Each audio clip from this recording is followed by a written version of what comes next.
नमस्कार, मैं अनुराग कुमार, प्रोफेसर हिंदी विभाग, महात्मा गांधी काशी विद्यापीठ वाराणसी, आपके समक्ष वीडियो लेक्चर के साथ उपस्थित हुआ हूँ।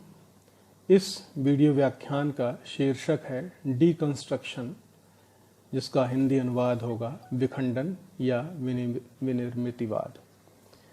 आइए इस वीडियो व्याख्यान के द्वारा हम विखंडन की प्रक्रिया से परिचित हों।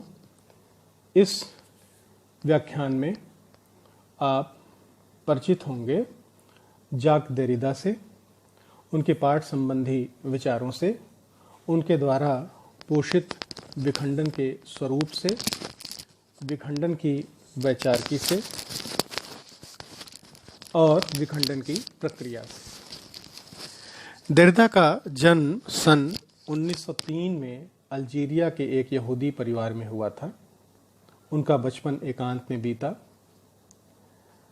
वे हाशिए के वंचित समूह की संस्कृति से संबंध रखते थे। 19 वर्ष की अवस्था में वे अध्ययन के लिए फ्रांस आए। अल्बैर कामू और सार्त्र के लेखन से वे अध्ययन के आरंभ में ही प्रभावित हुए। अध्ययन के दौरान देरिदा सार्त्र से असहमत हुए। उन्होंने अपने विखंडन के विचार को हेडेगर, हुसेर और हेगेल के विपरीत विकसित किया। उनके लेखन में प्रश्नाकुल लेखक की छवि मौजूद है। उनकी प्रसिद्ध पुस्तक ऑफ ग्रामेटोलॉजी में यह प्रश्नाकुल लेखक की छवि देखी जा सकती है। विखंडन को समझने के लिए हमें पाठ को समझना अनिवार्य है। आइए हम बात करते हैं पाठ। पाठ क्या है? अंग्रेजी में जिसे टेक्स्ट कहा जाए, टेक्स्ट को हिंदी में पाठ कहा गया है। तो पाठ विखंडन को समझने की पहली प्रक्रिया है। तो पाठ से तात्पर्य है वह संरचना जो चिन्हों की अर्थगर्भित व्यवस्था से निर्मित होती है। पाठ संरचना मोटे तौर पर दो प्रकार की होती है, साहित्येतर पाठ और साहित्यिक पाठ। दोनों प्रकार की रचनाएं अपने अपने पाठ के रूप में अलग और विशिष्ट होती हैं। साहित्येतर पाठ पर हम अगर बात करें तो साहित्येतर पाठ मूलतः अविधा प्रधान बौद्धिक अभिव्यक्ति होने के कारण, यानी बौद्धिक चिन्हों की डिकोडिंग अविधापरक होती है। यानी कि साहित्यिक पाठ मूलतः अविधा प्रधान होता है। हिंदी के विद्यार्थी, संस्कृत के विद्यार्थी यह जानते हैं कि अर्थ के कितने रूप होते हैं, अविधा, लक्षणा और व्यंजना। हालांकि लक्षणा और व्यंजना का यहाँ पर सरोकार उस रूप में नहीं है। बावजूद इसके यहाँ पर अविधा का अर्थ यही है कि जो शब्द अर्थ के साथ जितना कहता है, साहित्येतर पाठ उतना ही कहना चाहता है। लेकिन साहित्यिक पाठ अविधा नहीं होता, अविधा से आगे विशिष्ट होता है। तो साहित्यिक पाठ, सामान्य साहित्यिक पाठ अर्थ की डिकोडिंग में अजनबीपन लिए होती है। अजनबीपन इसलिए क्योंकि साहित्यिक पाठ अर्थ की अनेक व्याप्तियों को अपने में समाहित रखता है। इसलिए साहित्यिक रचनाओं की भाषा को हमेशा नए सिरे से देखना और पहचानना पड़ता है। इस तरह हम देखते हैं कि पाठ चिन्हों की अर्थात शब्दादि की अर्थपूर्ण संघटना है। यहाँ यह ध्यान देने की बात है कि किसी भाषा में चिन्ह का या साइन पारंपरिक होते हैं और इन चिन्हों को वही डिकोड कर सकता है जो उस भाषा से परिचित हो। देरिदा कहते हैं कि चिन्ह रचना में संयोजित होकर स्वायत्तता यानी इंडिपेंडेंट धारण कर लेते हैं। संयोजन की इस क्रिया से निर्मित संदर्भ उस रचना या वाक्य का संदर्भ है अर्थात पाठ का बाहर संदर्भ नहीं होता। यानी कि पाठ के बाहर कुछ भी नहीं होता, जो भी है वह पाठ के भीतर ही है। इस संदर्भ में भारतीय भाषा दार्शनिक भर्तृहरि ने पूरी रचना को एक वाक्य माना है। भारतीय आचार्यों के चिंतन के केंद्र में अर्थ की परस्पर संबद्धता यानी अन्विति मौजूद रहती है, जबकि पाश्चात्य उत्तर आधुनिकतावादियों ने पाठ की एकाग्रता की जगह अर्थ बाहुल्य को स्वीकार किया है। यानी भारतीय आचार्यों के यहाँ चिंतन के केंद्र में अर्थ की परस्पर संबद्धता मौजूद होती है, यानी उस अन्विति की तलाश है, जबकि उत्तर आधुनिकतावादियों ने पाठ में एकाग्रता की जगह अर्थ बाहुल्य को स्वीकार किया है।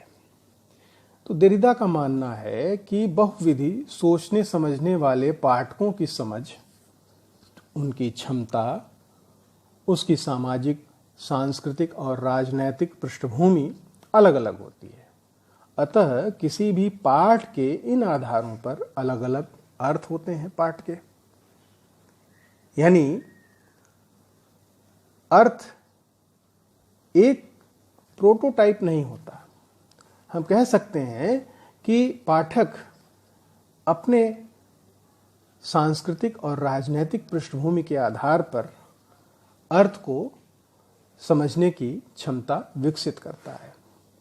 उत्तर आधुनिकतावादियों ने पाठ के अंतर्गत साहित्यिक तथा गैर साहित्यिक सामग्री को पाठ तो माना ही है, लेकिन इसके साथ साथ उन्होंने, यह बड़ी महत्वपूर्ण बात है कि साहित्यिक और गैर साहित्यिक पाठ सामग्री के साथ साथ उन्होंने आभूषण को, ऑडियो को, वीडियो को, फोटोग्राफ को और विज्ञापन को भी पाठ माना है।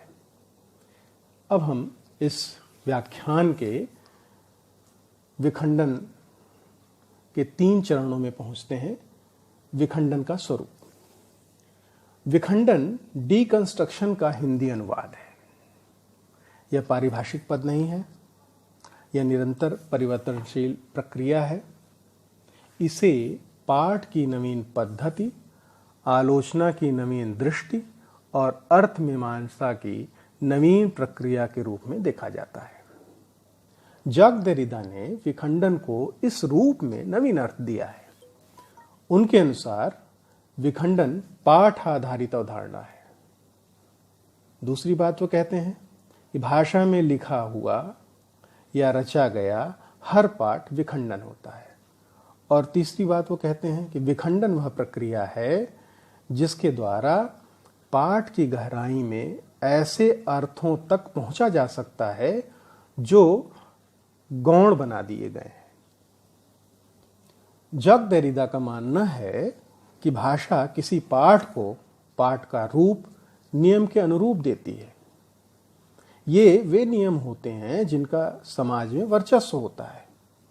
ये नियम भाषा पाठ के नियम होते हैं जो सामाजिक एवं राजनैतिक संरचनाओं का निर्माण करते हैं। ये नियम वस्तुतः वर्चस्ववादी नियम होते हैं। इस वर्चस्ववादी व्यवस्था के कारण या फलस्वरूप कोई संरचना अथवा व्यवस्था हाशिए पर धकेल दी जाती है अथवा गौण साबित कर दी जाती है। तो जैक देरिदा का मानना है कि वर्चस्ववादी व्यवस्था में किसी पाठ के केंद्र में स्थित अर्थ को विखंडित कर, मैं फिर से पढ़ता हूं कि जैक देरिदा का मानना है कि वर्चस्ववादी व्यवस्था में किसी पाठ के केंद्र में स्थित अर्थ को विखंडित कर उसकी जगह हाशिए या गौण बना दिए गए अर्थ या अर्थों को स्थापित किया जा सकता है। इस रूप में किसी पाठ को पढ़ा जाना विखंडन कहलाएगा। फिर से पढ़ता हूं कि जैक देरिदा का मानना है कि वर्चस्ववादी व्यवस्था में किसी पाठ के केंद्र में स्थित अर्थ को विखंडित कर उसकी जगह हाशिए या गौण बना दिए गए अर्थ या अर्थों को स्थापित किया जा सकता है। इस रूप में किसी पाठ को पढ़ा जाना विखंडन कहलाएगा।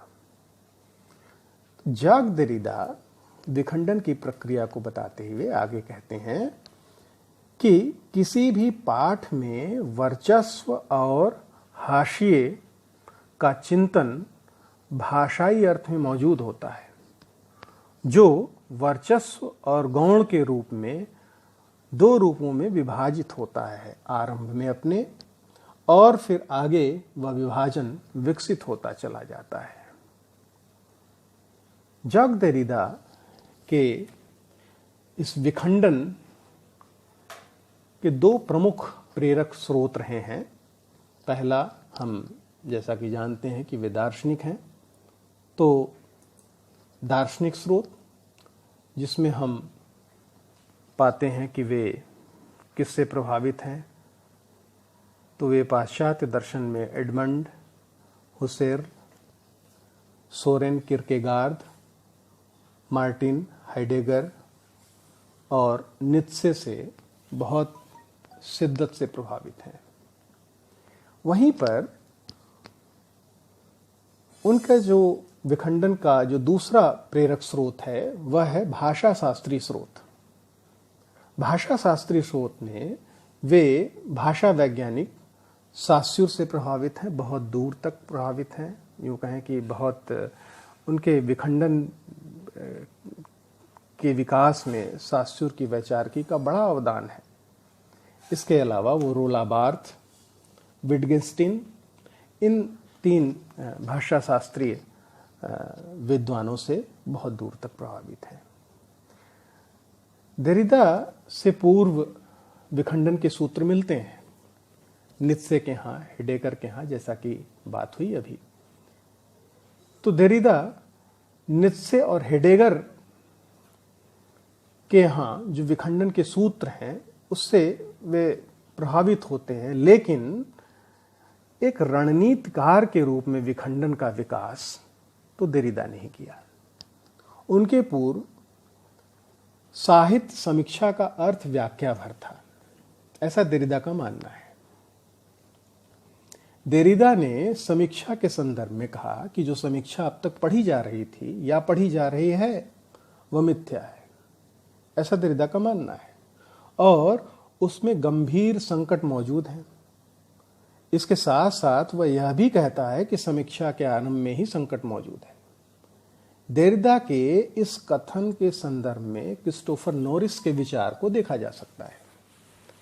अब क्रिस्टोफर नॉरिस जो हैं वो भी विखंडन की प्रक्रिया पर अपनी बात को रखते हुए लिखते हैं कि विखंडन की प्रक्रिया पाठ की समीक्षा और उसके संकट के बीच का निरुक्तात्मक सूत्र है, अर्थात विखंडन ही वह प्रक्रिया है जो समीक्षा में मौजूद संकट को दूर करता है। अब निरुक्तात्मक अर्थ शब्द के अर्थ पर थोड़ा हम गौर करें तो हम पाते हैं कि निरुक्तात्मक सूत्र का मतलब होगा कि अध्ययन की वह प्रक्रिया जिसमें शब्द की उत्पत्ति से लेकर कालांतर में उनके अर्थ बदलने के इतिहास का अध्ययन किया जाए।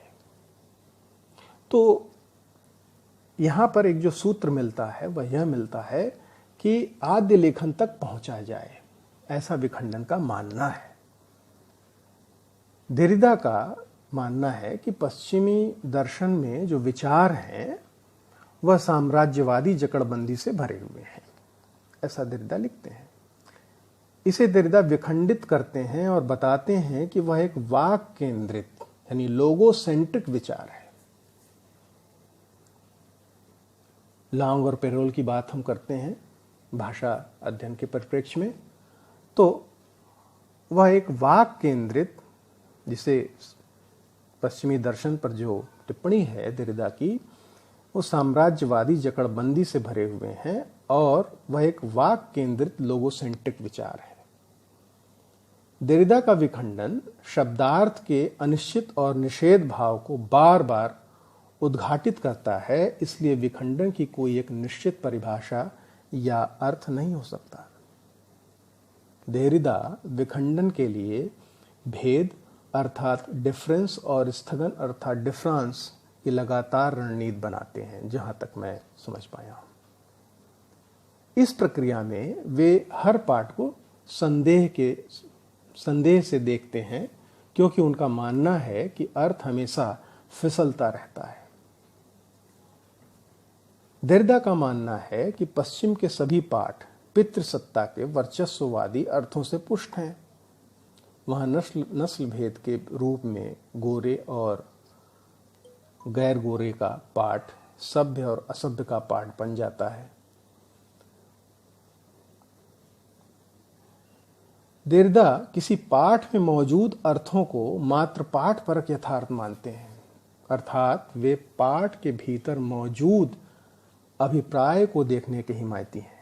इसे वे बाह्य यथार्थ से अलग दूसरे तरह का यथार्थ मानते हैं।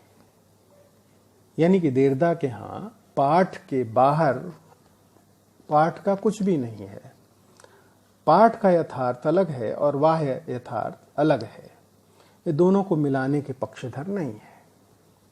देरिदा ने विखंडन के द्वारा साहित्य को दर्शन के मुकाबले ज्यादा महत्व दिया है, और ऐसा पहली बार हुआ है जहां तक मेरी जानकारी है। देरिदा ने विखंडन के द्वारा साहित्य को दर्शन के मुकाबले ज्यादा महत्व दिया है। विखंडन के माध्यम से देरिदा यह सिद्ध करते हैं कि आलोचना रचनात्मक साहित्य की बांदी नहीं है, अर्थात सबऑर्डिनेट नहीं है, और साहित्य दर्शन है जो सोचने का एक तरीका है। ये एक बड़ी स्थापना है देरिदा की कि साहित्य दर्शन है जो सोचने का एक तरीका है। अब हम इस व्याख्यान के दूसरे पक्ष पर आते हैं, विखंडन वैचारिकी। विखंडन वैचारिकी के रूप से मानता है कि आलोचना लेखन का एक तरीका है जिससे किसी चीज की तलाश नहीं की जाती, बल्कि आलोचना किसी पाठ में अर्थ का निर्माण ही करता है जिससे वह जुड़ा हुआ है। यही कारण है कि आलोचना रचना की तरह रचनात्मक भी होती है, क्योंकि जिस तरह रचना पाठ में अर्थ का निर्माण करती है, उसी तरह आलोचना भी पाठ में अर्थ का निर्माण करती है। अतः रचना और आलोचना दोनों ही पाठ में अर्थ के निर्माण के दो तरीके हैं, जो न तो छोटे हैं और ना ही बड़े, दोनों समान हैं। विखंडन की वैचारिकी का जो दूसरा पक्ष है वह यह है कि विखंडन की वैचारिकी मानती है कि किसी भी पाठ में उपस्थित अर्थ को कभी भी निश्चित, पक्का या पूरा नहीं कहा जा सकता। दूसरे शब्दों में कहें तो किसी भी पाठ की पूरी तरह से अंतिम व्याख्या नहीं की जा सकती। यही कारण है कि हर पाठ कुपाठ होता है। देरिदा इसके लिए कहते हैं मिसरीडिंग होता है। तीसरी बात विखंडन की वैचारिकी के परिप्रेक्ष्य में, विखंडन की वैचारिकी में ट्रेस मीनिंग का विशेष महत्व है। देरिदा सास्यूर की संकेत व्यवस्था, वह क्या संकेत व्यवस्था है, सास्यूर की जो संकेत व्यवस्था है उस पर थोड़ी चर्चा कर लें। सास्यूर कहते हैं कि भाषा संकेतक है और वस्तुगत यथार्थ संकेतित है। संकेतक वस्तुगत यथार्थ से अलग होता है तथा शब्द और अर्थ का रिश्ता यादृच्छिक होता है। देरिदा इससे थोड़ा अलग सोचते हुए मानते हैं कि शब्द और अर्थ का रिश्ता सिर्फ यादृच्छिक ही नहीं होता है, मतलब कि सिर्फ और सिर्फ इच्छित ही नहीं होता है। वे मानते हैं कि संकेतित अर्थ पूर्णतः इच्छा पर निर्भर अर्थ नहीं होता, उसका संबंध कहीं ना कहीं उस आरंभिक प्रयोक्ता पर भी निर्भर करता है जिसने पहली बार उस शब्द का प्रयोग किया था। देरिदा उसे ही मूल अर्थ मानते हैं। उनका मानना है कि उस मूल अर्थ तक पहुंचने के लिए संस्कृति का द्वार हमेशा खुला रहता है। संस्कृति में उस मूल अर्थ को तलाशने की प्रणाली मौजूद होती है। मूल अर्थ की तलाश में उस शब्द की व्युत्पत्तियों तक पहुंचना देरिदा के अनुसार ट्रेस मीनिंग है। मैं फिर से इस वाक्य को दोहराता हूं कि मूल अर्थ की तलाश में उस शब्द की व्युत्पत्तियों तक पहुंचना देरिदा के अनुसार ट्रेस मीनिंग है। विखंडन की वैचारिकी के परिप्रेक्ष्य में एक बात और, देरिदा का मानना है कि शब्दों का चाहे जितना भी इच्छित यानी यादृच्छिक यानी आर्बिट्ररी अर्थ के रूप में प्रयोग किया जाए, लेकिन शब्दों के भीतर उनके जो मूल अर्थ के संस्कार, जिसे देरिदा ट्रेस कहते हैं, हमेशा उपस्थित होते हैं। वह गायब नहीं होते हैं, वे स्थगित होते हैं, वे विलोपित होते हैं, लेकिन गायब नहीं होते, वे उसमें मौजूद रहते हैं, विद्यमान रहते हैं। अब हम विखंडन की प्रक्रिया पर बात करते हैं, जो इस व्याख्यान का अंतिम चरण है। विखंडन की प्रक्रिया। विखंडन पाठ, जैसा कि हमने अभी जाना कि पाठ यानी लिखित भाषा के रूप में रचना, तो विखंडन पाठ केंद्रित समीक्षा प्रणाली है और निरंतर प्रवहमान प्रक्रिया। विखंडन उच्चरित भाषा की जगह लिखित भाषा को महत्व देती है। लेखन उच्चरित भाषा की चित्रात्मक अभिव्यक्ति है, ऐसा विखंडन के भीतर देरिदा का मानना है। विखंडन प्रक्रिया के 3 महत्वपूर्ण शब्द रूप हैं। जैसा कि प्रोफेसर बच्चन सिंह ने अपनी पुस्तक हिंदी आलोचना के बीज शब्द में इस ओर इशारा किया है और बताया है, वे 3 महत्वपूर्ण शब्द क्या हैं। उनके अनुसार भिन्नता यानी डिफरेंस, दूसरा निशान या संस्कार जिसे ट्रेस कहेंगे, और तीसरा आद्य लेखन जिसे हम प्रिमिटिव राइटिंग कहेंगे। सबसे पहले हम बात करते हैं भिन्नता। भिन्नता का संबंध पाठ की भाषिक संरचना से है। भिन्नता का अर्थ चिन्ह यानी साइन की 2 क्रियाओं भिन्न और स्थगन से है। स्थगन को देरिदा ने डिफरेंस कहा है, जहां तक मैं समझ पाया हूं। भिन्न का अर्थ है पाठ में जो वह है वहां दूसरा नहीं है, इसीलिए वह डिफरेंस है। और स्थगन का अर्थ है वह जो पाठ में स्थगित है, पाठ में तो है लेकिन स्थगित है। अर्थात चिन्ह का आधा भाग वह है जो वह नहीं है, और आधा भाग वह है जो वहां मौजूद नहीं है, स्थगित है। इसे हम अभी पूर्व में चर्चा हुई है, फिर भी यहां हम चर्चा करते हैं कि सास्युर का जो चिन्ह समीकरण है वह है संकेतक और संकेतित का, लेकिन देरिदा का जो चिन्ह समीकरण है वह है भिन्नता और स्थगन का। यह मूल अंतर है जहां देरिदा अपने विखंडन के लिए जो टूल विकसित करते हैं वह सास्युर से थोड़ा भिन्न होता है, लेकिन बुनियाद सास्युर के भाषा चिंतन की ही है। देरिदा का मानना है कि शब्द अपर्याप्त और अपूर्ण अभिव्यक्ति के साधन मात्र हैं, यानी कि शब्द पूर्ण अभिव्यक्ति देते हों ऐसा नहीं है। यह हम जानते हैं, लॉन्ग और परोल की बात इसी रूप में होती है, जैसा सास्युर भी कहते हैं। वे जितनी अभिव्यक्ति देते हैं उससे कहीं ज्यादा अभिव्यक्तियों को विलोपित करते हैं, यानी शब्द जितनी अभिव्यक्ति देते हैं उससे कहीं ज्यादा उसमें अभिव्यक्तियां विलोपित होती हैं, जिसे वो नहीं बता पाते, जिसे वे नहीं प्रेषित कर पाते। तो जो चिन्ह में नहीं है उसे कैसे तलाशा जाए, सवाल ये महत्वपूर्ण है। जो विलोपित है, जो चिन्ह में शब्द में शामिल नहीं है, उसे कैसे तलाशा जाए। तो देरिदा उसके लिए जो टर्म इस्तेमाल करते हैं वह है निशान यानी ट्रेस। जो चिन्ह में नहीं है उसे तलाश करने के लिए देरिदा कहते हैं कि निशान या ट्रेस के माध्यम से अनुपस्थित अर्थ तक पहुंचा जा सकता है। फिर निशान क्या है? तो निशान देरिदा के अनुसार और कुछ नहीं, भाषा का मौन अंतराल है, यानी जहां भाषा मौन है, एक तरह से निर्वात है, लेकिन वह निर्वात भी एक तरह से निशान है और उस निशान के आधार पर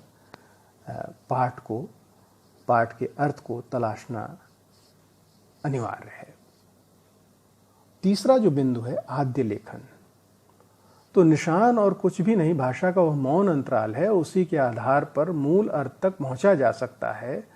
तो भाषा पाठ का जो अनुपस्थित अर्थ है जिसकी तलाश की बात हो रही है, द्वितीय बिंदु में हम लोगों ने बात की, तो भाषा पाठ का अनुपस्थित अर्थ ही आद्य लेखन है। इस आद्य लेखन तक पहुंचना विखंडन की सार्थकता है। विखंडन की प्रक्रिया में शब्द के वर्चस्ववादी अर्थ को च्युत करने के लिए विरोधी अर्थ वाले शब्द को उसके समक्ष रखा जाता है। जैसे उदाहरण के लिए पेन और नोटबुक के रिश्ते को हम यहाँ पर समझा सकते हैं। पेन की स्याही का लिखा हुआ तभी पढ़ा जा सकता है जब लिखी जाने वाली सतह श्वेत हो, क्योंकि स्याही का रंग नीला या काला होता है या लाल भी हो सकता है। जो नोटबुक की श्वेत सतह पर ही उभरती है, अतः स्याही के काले अर्थ में श्वेत अर्थ भी स्थगित होकर उपस्थित रहता है, मौजूद रहता है। उसी तरह अगली बात भी जो बड़ी महत्वपूर्ण है कि किसी पाठ में मौजूद वर्चस्ववादी अर्थ के साथ स्थगित या अभावगत अर्थ भी होते हैं। इनके बीच प्रमुख एवं गौण का रिश्ता होता है। महत्वपूर्ण यह है कि हम किसे महत्व देते हैं, यानी यह महत्वपूर्ण है कि हम किसे महत्व देते हुए पाठ का अर्थ करते हैं। विखंडन अर्थ के स्वरूप को जब ऊपर नीचे करता है तो किसी समूह के हायरार्कियल यानी अनुक्रम व सामाजिक अनुक्रम भी हो सकता है। पाठ में बदलाव आता है। इसे हायरार्कियल विखंडन कहते हैं या अनुक्रम विखंडन कहते हैं। उदाहरण के लिए भारतीय परिप्रेक्ष्य में वर्ण व्यवस्था के जातिवादी पाठ को चुनौती देते हुए दलित विमर्श और वर्ण व्यवस्था के लैंगिक पाठ को चुनौती देते हुए स्त्री विमर्श वर्ण व्यवस्था की हायरार्की को तोड़ते हैं और इस तरह